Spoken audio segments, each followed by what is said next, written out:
The 1939 research paper that was done here, survey, and they wrote a very detailed paper on this that was published as the official survey of this area. Since then, no other survey as detailed as that has been done. And that is the scary and disturbing thing. And since 1939, our archaeologists and historians have not been interested in this part of the world. They come and do very light surface, it's an excuse for a survey. They come for 2 or 3 days and they call that a survey. And then they write a whole big fat report on it, and they write what they think is going on here, what they observe in 2 or 3 days. Sometimes for 1 day. It's quite shocking. What is your explanation? I'll come back to this. Let's deal with what they found. What they found in 1939 is, first of all, they've got detailed drawings of all the stone circles in the area, and these hills were covered in ruins, ancient ruins. There were probably at least 20 ruins that they identified. In fact, where we stopped with the bus and we walked, there was a ruin twice the size of this one.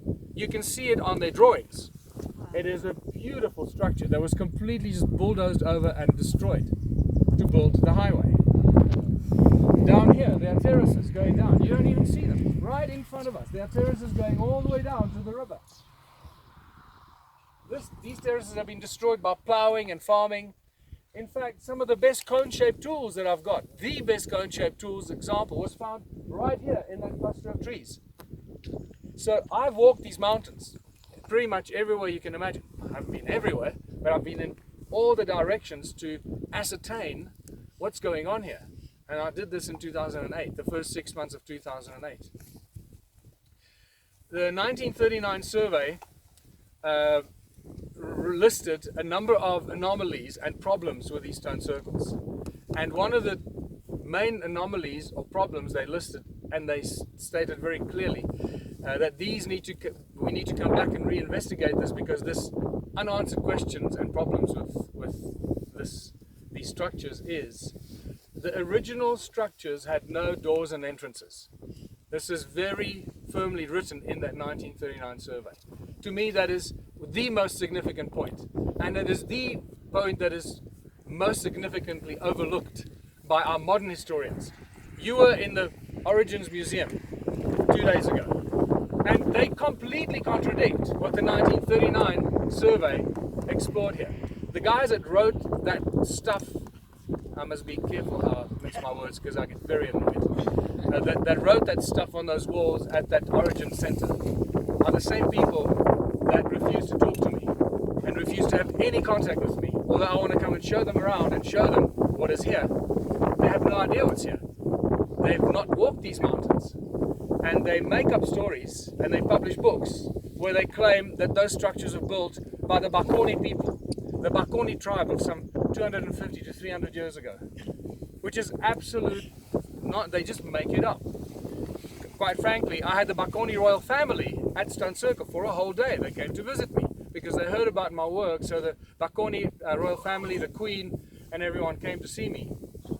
And I asked them, I showed them the museum, I showed them my books, I showed them all the research, and they were just so blown away. And I asked them, so why does Wits University, I won't mention any names, write about that these ruins are built by the Bakoni people? I mean, you know, tell me what's going on. And they said very clearly, no, we did not build these ruins. We occupied these ruins. We occupied this, and we used it for our benefits. And you see, you read completely the opposite at the Origin Center. They make up stories.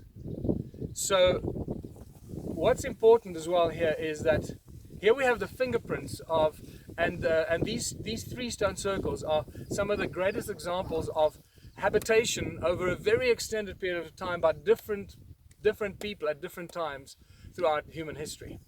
We now know that the original structures have no doors and entrances. We know why. If you've been following my work, you'll know why. Because they're not built as dwellings for people or animals. They're built as something very different. And they're machines. They're built as machines, energy generating machines. That's why they had no doors and entrances. And that's why they had the channels connecting themselves, connecting all the stone circles together.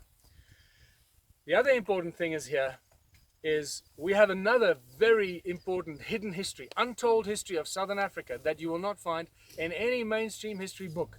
And yet the names of these people are encoded in some of our towns and our rivers and border posts and so forth. And that is the Komati people, or the Makomati people. The Dravidians from southern India and Sri Lanka, whose presence can be traced to 1000 BC. 1000 BC, the Dravidians were already busy here mining gold, trading with gold with the rest of the world. And it's possibly the Dravidians that were dealing with the Phoenicians when the Phoenicians are coming down the east coast of Africa into the port of Sofala, the most famous port where the Portuguese used for trade, and which was one of the most important ports of trade out of East Africa, southern East Africa, for possibly 1000 years.